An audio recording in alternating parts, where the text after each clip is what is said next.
You're listening to WeAreSTS, a podcast from the Department of Science and Technology Studies at University College London.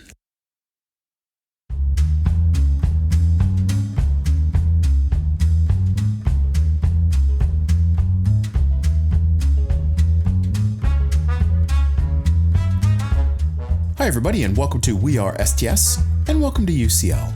I'm your host, Professor Joe Kane.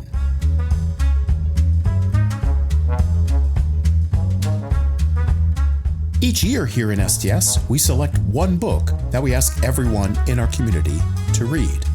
It's the STS1Book program, and it's something we use to create some common ground, a bit of glue to hold everyone together across our huge range of academic interests. This year, the book is by Pulitzer Prize-winning journalist Ian Urbina. It's titled The Outlaw Ocean, published in 2019. The book is part of Urbina's Outlaw Ocean project, also a website, a podcast, some documentaries, and a whole network of people investigating human activities on, around, and in that giant space we normally think of as just kinda out there.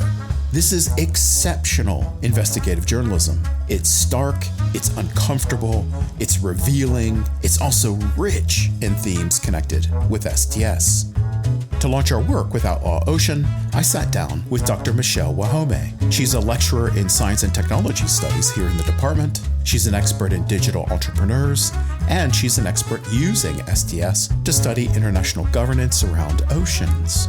Michel recommended the book, and she's using it in one of our key modules for the first-year students, the class that works to directly relate what we academics do to big problems in the world around us. I loved our conversation, and it really opened my eyes.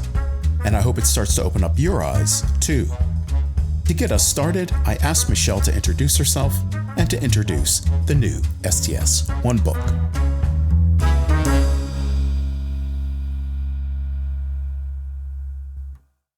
My name is Michel Wahome. I am a lecturer in the Department of Science and Technology Studies at UCL. Brilliant. Thanks. And thanks for coming today. This is really nice to talk to you. I am happy to be here. So we're here to talk about the STS1Book for next year. So you want to tell us what it is? It is The Outlaw Ocean, Crime and Survival in the Last Untamed Frontier by Ian Urbina. Great. Just a couple of questions to get us oriented about the book itself, and then we'll talk about the content and why you chose it and what is STS about it. Yeah. So this is a huge book. Can you just quickly summarize what it's about? The book is about how the ocean, the global ocean, is kind of the wild, wild west. It's the last frontier that man has not fully tamed. And it talks about how there's a lack of legal jurisdiction in this space and what that leads to and how our relationship to the ocean unfolds in that sort of lawless jurisdiction. But for me, it's not primarily a legal story. I'm particularly interested in the narrative it tells about how technology shapes our relationship to the ocean, as well as thinking about our place within this interconnected web of nature, how we see ourselves. Brilliant. So the immediate draw is that notion of an outlaw, like the Wild West. Yeah. But you see it as a much more deep and nuanced book. Yes. Great. And we're going to get into that in just a couple of minutes. So that's the book. What do you know about the author? Who's the author? I know very little other than what he says about himself online. And in the book, name is Ian Urbina. He sounds to be quite the adventurous sort. I did like reading about the fact that he has a background in history and anthropology, which I think will be of interest to our students as well, and how he's managed to segue that background into investigative journalism and generate a series of stories that then led him to receive all these accolades like the Pulitzer and that sort of thing. What I took away from that is he's a historian and anthropologist. Yes. And so back to that careers kind of question about what do you do with an STS degree? Well, boy, you become a journalist and you write about this kind of stuff. So you snuck in that career story very, very nicely. So we recommended this for the STS1Book. Yes. Which, if listeners don't know, it's one book we pick every year and we ask everybody in our STS community to read it. And the idea is it becomes a kind of common ground across a huge range of courses And it's just one book that we can talk about. So you're the instigator here. Tell us why you chose this for the STS1 book. Well, there are a couple of reasons. I'll start with the more teaching-oriented reasons. So STS traditionally has taken these sort of scientific realms and framed them through a social lens. And this book gives us the opportunity to do that, to see the ocean, which we tend to regard as a sort of biological realm, a natural place. And the book allows us to see how humans interact with it and the sociality of it and what happens with that. And we also see how technology shapes that relationship, how things evolve over time as our technology improves. How does our relationship to this natural place change? There's this underlying theme about how the exploitation of nature also often involves the exploitation of people. And that's a story that we don't often see in such stark reality as told in this book. Part of the reason I selected this book is because the theme for this year's big problems is the state of the ocean. We're in the middle of the UN decade of the ocean. And the theme of the decade is the science we need for the ocean we want. And that's a very STS-oriented theme. And I hoped to find a book that would match that kind of theme. So those are the sort of pedagogical reasons for selecting the book. Another reason for selecting it is this idea I have that as a person enters university, some of the experiences are expected to be eye-opening. They're also entering adulthood. And this book is a kind of book that initiates you into seeing the world in a very different way and seeing somewhat different perspectives. I often think about the oceans as being filled with water and animals. Yeah. But it's also filled with people. And Urbina talks about this. And he gives a number which shocked me. He said 56 million people around the world work in fishing fleets. 56 million people? Are you kidding? I mean, that makes me feel like the ocean is full of people all over. That's a really exciting notion. Also, our encounter with the ocean is at the beach. Mostly. Right? Yeah. Most people, most of the time, that's our encounter. But our encounter with the deep ocean or the big ocean is really minimal now, isn't it? It is very minimal. It's mostly in media. You know, we might watch movies about it and hear about it. So there's this realm that we are completely detached from. And as you say, there are 56 million people involved in it in some fashion. And so I thought this was a good opportunity to open our. And that's also related to something our students always tell us about being an STS scholar, is that it opens their eyes and sort of shows them a different way of looking at the world. So I thought all these ideas came together nicely through this book. Brilliant. That's fantastic. Well, let's dive into the book. Oh, there, I snuck in an ocean metaphor. Okay, cancel that. So anytime, folks, I sneak in a diving narrative, just ignore it. It's entirely unintentional. But let's get into the book. And the book has lots of chapters because, as you said, there's lots of stories. And you can almost just read one or two chapters and leave the book behind. Exactly. I asked you to think about what would be one of the chapters that you thought was most striking. So what did you pick? So I thought I'd focus on Storming the Thunder, which is the first chapter. I debated between that one and the second because the second one also allows you to see how international the issues are and how different places around the world are affected by overfishing and that sort of thing. But we'll stick to Storming the Thunder and talk about it. Did you enjoy reading? I did. There are a couple of chapters that really grabbed my attention, but let's talk about Storming the Thunder first. So what is the Thunder? What is storming? And what's this chapter about? Well, the Thunder is a trawler, a large trawler. It's on Interpol's list of, which I didn't know existed, of wanted fishing vessels because it engages in a lot of illegal fishing. We are introduced to a crew of environmental activists who have taken to the seas as well to chase the Thunder and try and bring it to justice, right? And so I was very interested in this intrepid crew who had sort of dedicated their lives to being vigilante police of the ocean and what it took. There's no school for vigilante chasing fishing vessels. And so I was really interested in the interactions between the illegal ship and the other illegal ship, really. And also within that chapter, the story about how technical capabilities have changed on board of these ships and what enhances their capabilities for over exploiting the ocean. There's an analogy that's drawn about how fishing goes from being a version of hunting to essentially a style of farming and really over farming in many cases. And so I really enjoyed the chapter, and it's very adventurous and thrilling. You can almost watch it in your mind's eye as a movie. It's really a chase, isn't it? Yes. And go back to the outlaw nature. You sort of think of the Wild West and you think of somebody is alleged to have done something wrong. There's a posse organized and the posse chases the baddies. And in a way, that chapter is framed around the chase. And again, you think about the Wild West and you think, well, who's organized the posse and who said that was a good idea and who said that was lawful? Exactly. And you framed it yourself about the two different ships, maybe. Who knows who's on the right side and where's justice sit here? Absolutely. And again, very, very interesting STS kind of concepts there, knocking around in the very first chapter. Plus it's a chase, so you get to follow the chase. Well, the chase ends specifically. Do you want to say something about that? Well, the chase ends with a kind of surrender by the Thunder. Not to give too much away as you're reading it, but the way in which the vigilante chasers, I think they were on the Bob Barker, which was interesting to learn about how they name their ships.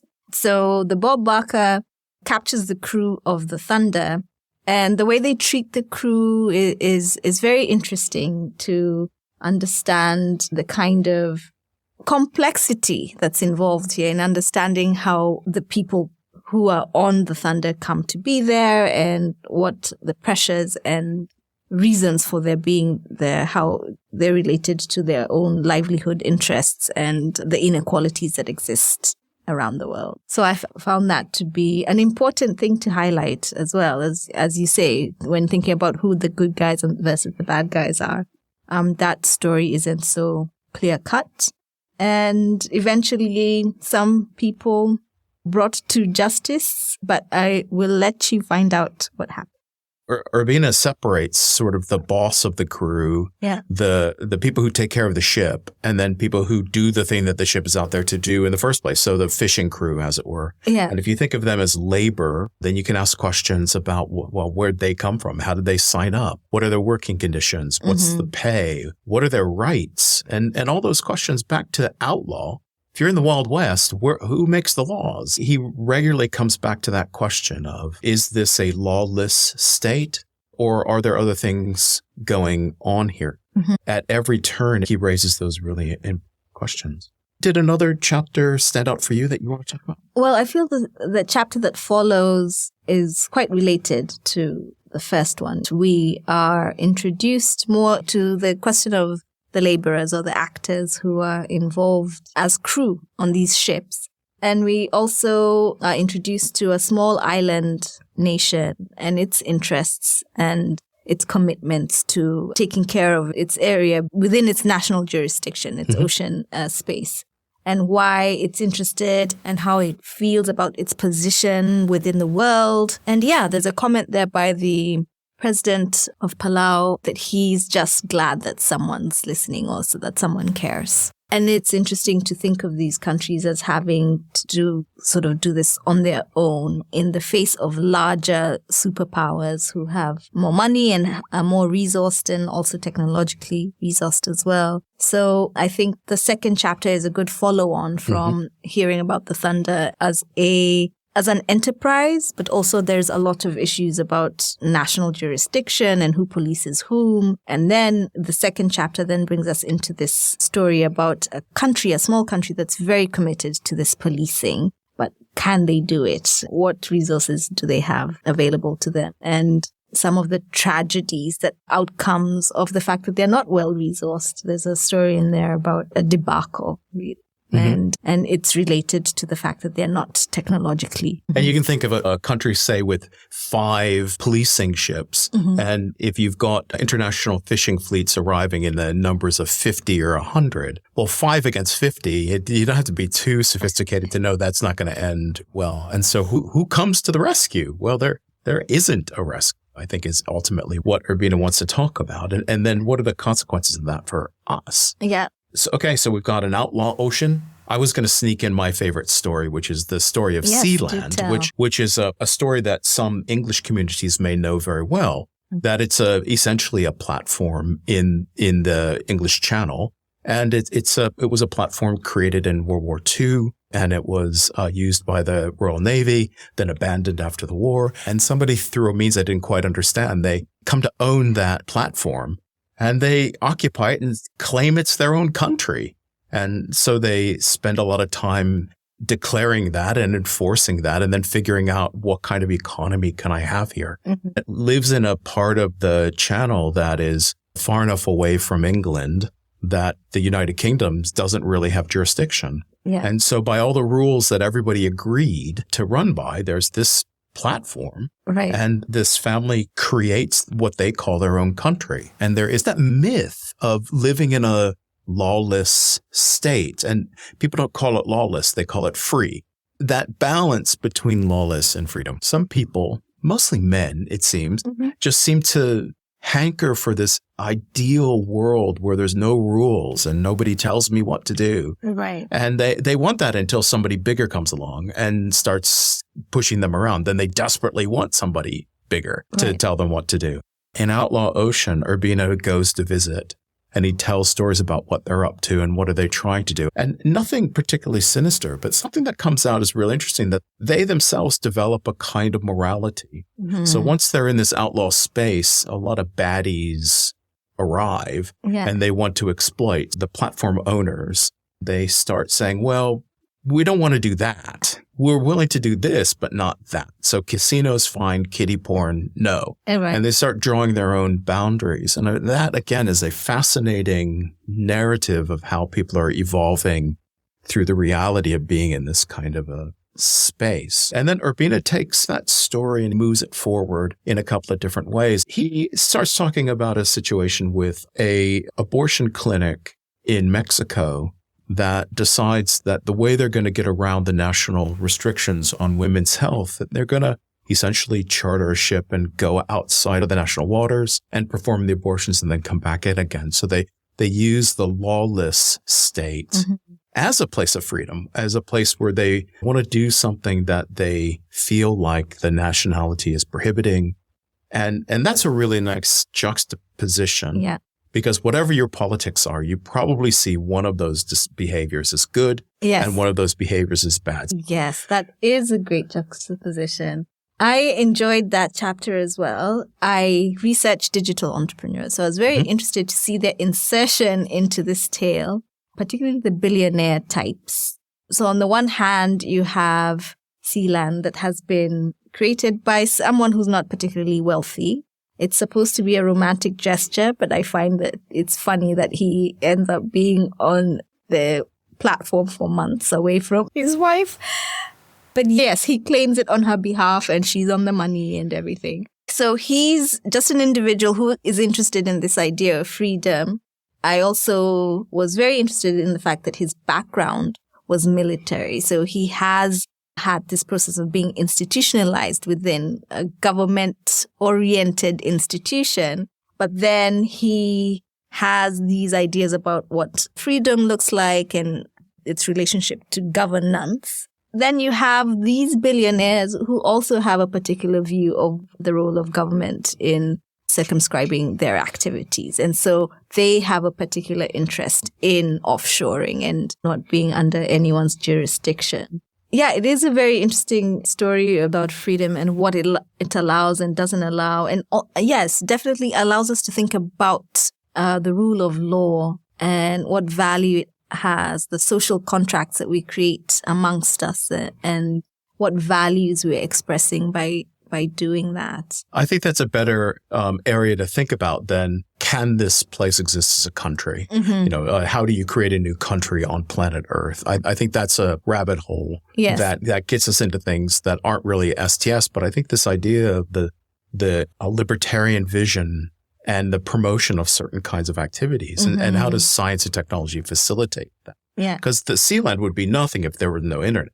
Yes. Right. It would be nothing if there were no undersea cables. It'd just be some folks who are out there with a wind turbine and thanks very much. We'll send you some food every week. That's about it. But now once you add the technology of communication, you get into an unregulated space and then all kinds of other things happen. And that, again, it's, we always talk about the dark web, but the dark web lives somewhere. Yep. And if it lives on a server on this island, then something's going on. But anyway, so we've got sea land as one kind of story. We've got medical treatments that are prohibited on land, taken off sea for things. And we've got a nice juxtaposition there. The thing that it really made me think about these days is there's a lot of political interest at the moment in these free port concepts. Particularly in the United Kingdom, it hasn't been talked about much, but the last conservative government established lots of these things called free ports, and they're places where the rules that apply in the rest of the UK don't apply. And that notion of free, it's not sold as lawlessness, it's sold as freedom. Right. And so free it doesn't cost you, it's free as in free from regulation. And the regulations that we put in to protect ourselves are removed. And so again, I think it's another example of, let's call it an outlaw space, an outlaw land in this country right now going on. And it'd be fascinating to see in the next couple of years what happens as a consequence, both as the national environment changes, but also lots of narratives come out about what's happened in those so-called free spaces. It's so telling that it's always in relation to business and making money that this idea of freedom begins to get traction. Free market, we tend to think of it as a good thing for the invisible hand to, take charge of things. But now that we add this connotation of outlaw, we have to think a little harder about what it is we mean by the word free and who is allowed to participate and what does participation mean? Because, we've talked about the laborers on these ships and the kind of experience they might be having in a zone of the world that is quote unquote free. And we can see that they're, wealthy actors who have a particular interest because it will have monetary benefit for them to be able to act freely. Yeah. Yeah. I just can't think of outlaw without thinking of baddie. Yeah. And again, this book makes you think hard about whether that's true. Yeah. I mean, so many of the examples are baddie stories. Right. But there are also embedded in the book are goodie stories. And, or at least things that I walk away thinking, well, it's not even that it's not so bad. It's not, no, actually, that's pretty good. They're really making use of this in a positive way. Although that is the minority of stories in the book, but I think it nicely says that there is a fluid boundary here. It's not just all dystopia. Yes. Yes. And I was worried at some point that it was too dystopic, but I decided that it's good to start out your university career with a bit of a jarring. And of course, we certainly are interested in what can you do about it? What do you do about it? Absolutely. And the more we think about it, the better, because then we feel like we can act in one way or another. Yeah. Let me jump in here just so we can take a short break.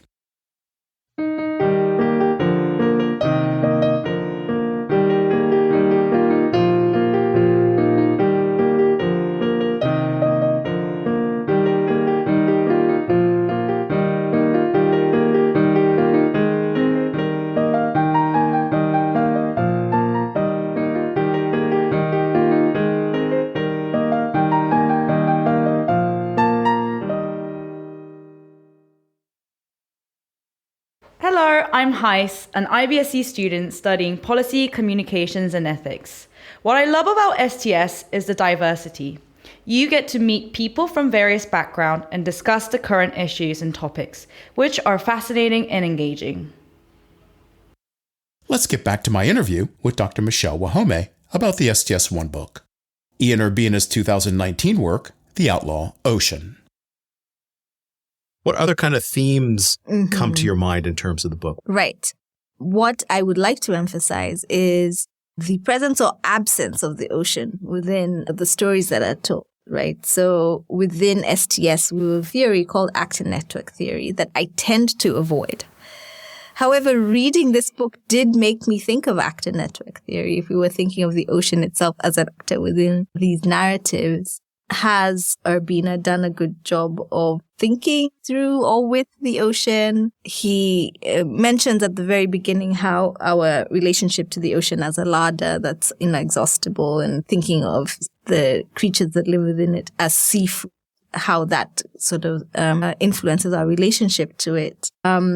However, I wonder if he has gone full length or the capacity of thinking about how the ocean might feature within these stories, how it enables certain activities or challenges them or makes them more difficult.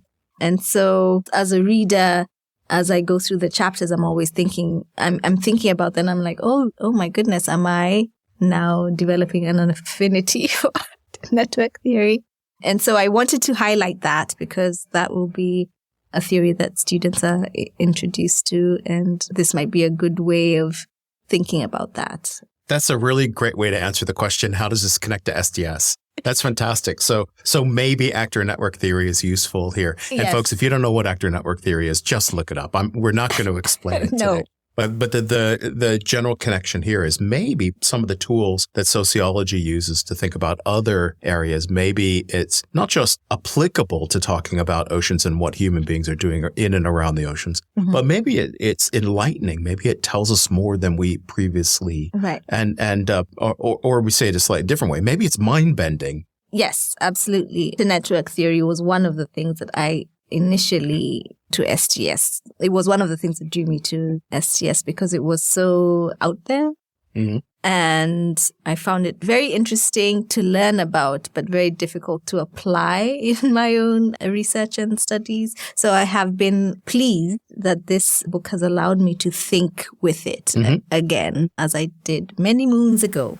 And also one thing that came strongly was the fact that it's such a connector. And not just geographically, that we all, connected via the ocean as a trading route and that sort of thing. But the people who have lived on it and interacted with it in a real way seem to have a brotherhood, sisterhood, fraternity, whatever. And they're all an international lot. So it's kind of a melting pot, this ocean. And you find people from different parts of the world working together as crew in the worst conditions and in circumstances that are very challenging and rough. But they seem to develop their own ways of relating to each other and understanding one another. And you get this sense that whenever Urbina enters a new ship or ocean space, he has to sort of be initiated into it, right? And even though the actors within it are very varied, they have a commonality. And in order for you to operate there, you have to sort of be welcomed into this new nation of people. Yeah, it's not that there's a secret handshake, but I think of the example that I always tell in history of biology is Darwin. On the voyage of the Beagle, he's seasick, and he's seasick for months and months at the beginning of the voyage and never really quite develops his sea legs. Well, the sailors who are on the ship, they make fun of him all the time because here's this rich kid who doesn't really know much about anything. He doesn't really know how to tie a knot. He can't climb the mast. He can't do very much. And he's also seasick. And so this guy's credibility is rock bottom in terms of the sailors. But Darwin fancies himself a bit of a lad, and so he wants to associate with them. And eventually one of the stories that he tells, and then he starts to tell it over and over and over. It's a story called Crossing the Line, which is if you haven't crossed the equator before, then there's an initiation rite. And so basically they dunk water on you and make fun of you. And the basic idea is when Darwin was initiated into the brotherhood of the ship, he uses the story of Crossing the Line. So when they initiated me, they took me in. And he loved to tell that story because it's exactly as you said. It made him feel like he suddenly belonged and he was no longer an outsider. It's a great example of like a really boring history story. you layer on top a bit of STS, a bit of sociology, and you look at that event and you say, well, okay, not only do we understand what's happening, it's an initiation like every other initiation story we've heard, but also hearing it over and over and over again. You think, okay, now we learned something about Darwin, about what he prioritized in his life. And plenty of people don't care about Darwin, and I'm sorry about that. But at the same time, that it's a nice use of that. Urbina has lots of stories about that. He writes in there very interestingly that he doesn't get seasick for some physiological reason. He says, I don't get seasick. And when I read that, I thought, no wonder everybody takes you in, because you've got your sea legs. You kind of know what's going on, because, I mean, certainly there are a lot of sticky moments in the book that he recounts. And no doubt there are more sticky moments that he doesn't recount. But I often thought, well, why didn't somebody just throw you off the ship? I mean, not literally like leave my ship, but take you and throw you off the ship so that you're in the ocean now. And nobody does. And I find that there's not just resilience, but he has a life skill there to stop people from doing it. Right. Maybe he has some charisma, or as the kids say, riz. Riz. Yeah. Okay. He's got the riz. I'm going to misuse that language. Yeah, let's avoid using the slang. Since we've got the STS1Book announced and we're looking towards using it in the autumn for certainly the first years in what we call the Big Problems course, we're going to talk about oceans there. But also across all of our community, we're going to ask people to think about this. So now's your chance. So tell them what you want them to think about. What kinds of questions might a reader consider while they're working through this book? Well, I will connect it to my previous comments about connection and interdependence and interconnectivity. I think that theme comes through quite a lot.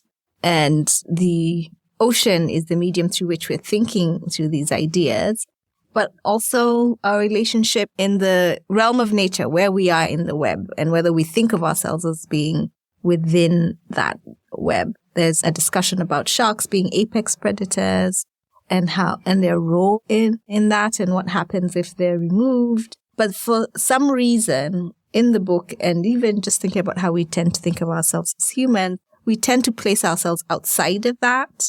And in the book, we can see the impacts of that, how our lack of inserting ourselves within this natural network, what the implications are for the other species and creatures that live within it.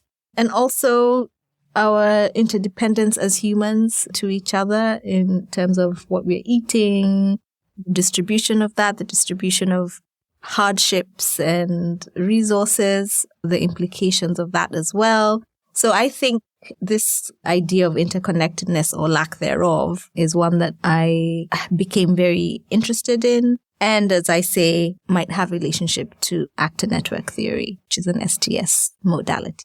But okay, so we've got a lot of ideas to think about it. New readers definitely put connectedness and where do humans fit here as part of your thinking as you're going forward. Okay, now let's step back and ask a slightly larger question, and let's talk about you and how this book connects to you. Okay. How does this book connect up with your own research?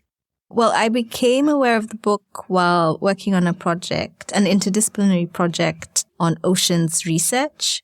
And I became very aware of how much still remains undiscovered about the ocean and how much is unsettled about how we relate to each other when it comes to the ocean. I was surprised to find there's a lot of competitiveness when it comes to scientific research on the ocean, let alone, this question of jurisdiction and who takes what from where.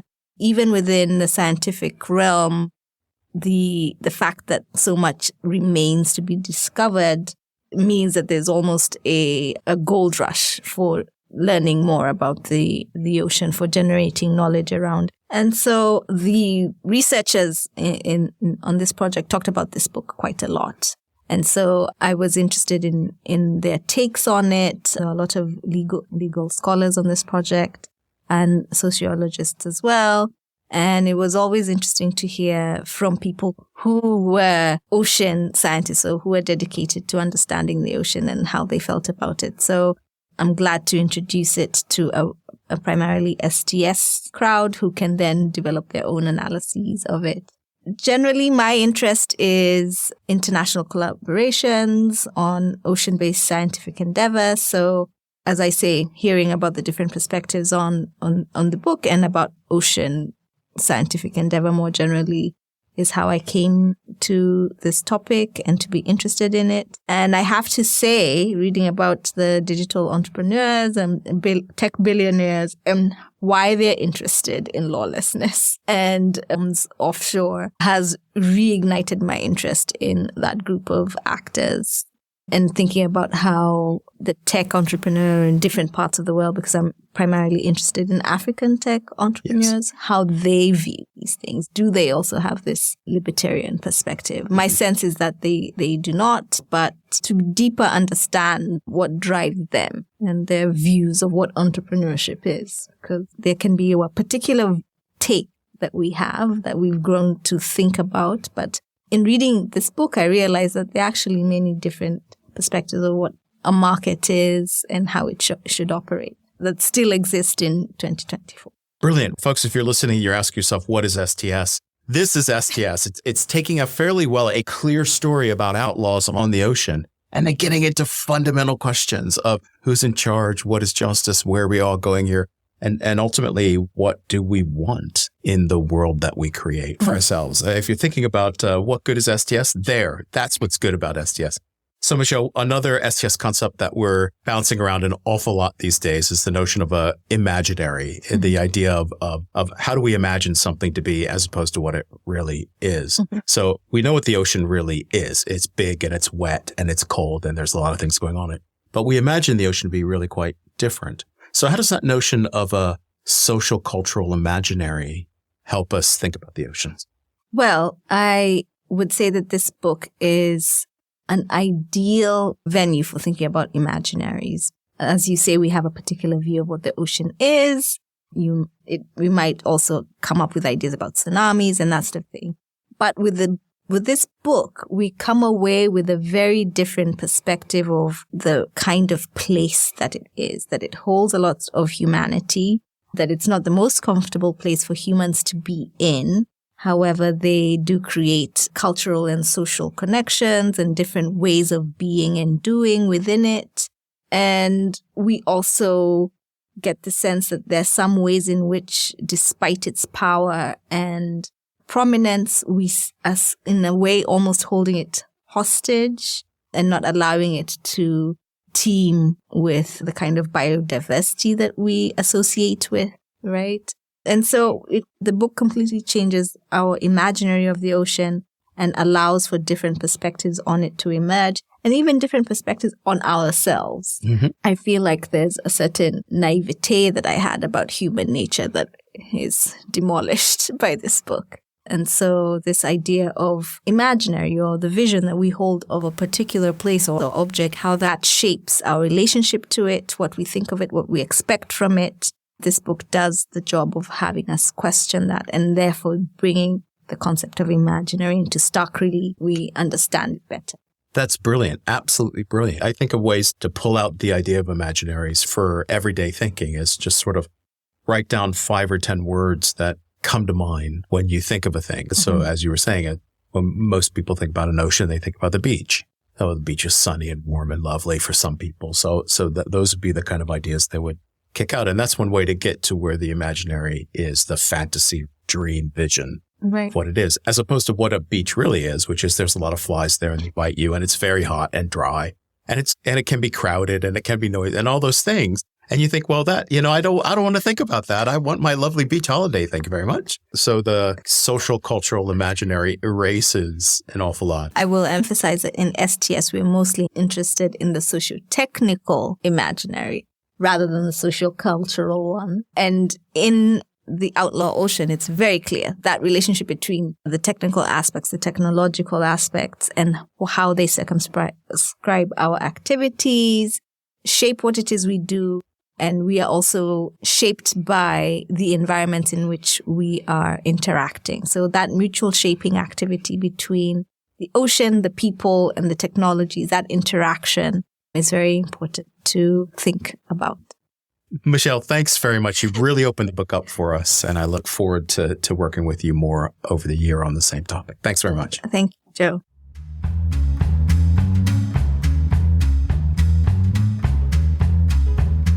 What a great way to get us started with the STS1Book program this year. And thanks, Michel, for getting us started. Also, thanks, Michel, for recommending the book. You know, picking just one book each year is really hard. It has to appeal across a huge range of academic interests. But I think Michel's really brought in a winner. So, folks, get reading, join the project, and don't forget there's lots of related material online. If you know someone interested in the kinds of things we do here in STS, just ask them to get in touch. Maybe it's to explore journalism like this, or maybe it's oceans policy and governance, or sociology and the impact of new technologies, or maybe, just maybe, it's history of places like oceans and stories of people who live there. These all fit under the umbrella of Science and Technology Studies, or STS. We're a thriving community here at UCL, and there's always room for more. Music today included Rollin' at 5, and in the break you heard Écossais in E-flat, both by Kevin MacLeod, and both are available online at filmmusic.io. WeAreSTS is the production of the Department of Science and Technology Studies at University College London. If you want to find out more about the show, listen to past episodes, or give us some feedback, just visit us online. Here's the address. It's ucl.ac.uk/STS/podcast.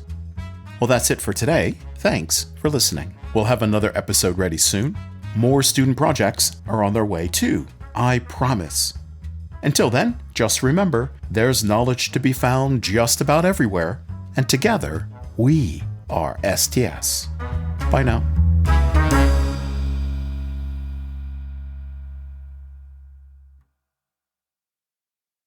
You've been listening to We Are STS, a podcast from the Department of Science and Technology Studies at University College London.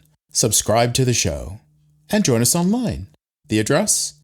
ucl.ac.uk/STS/podcast.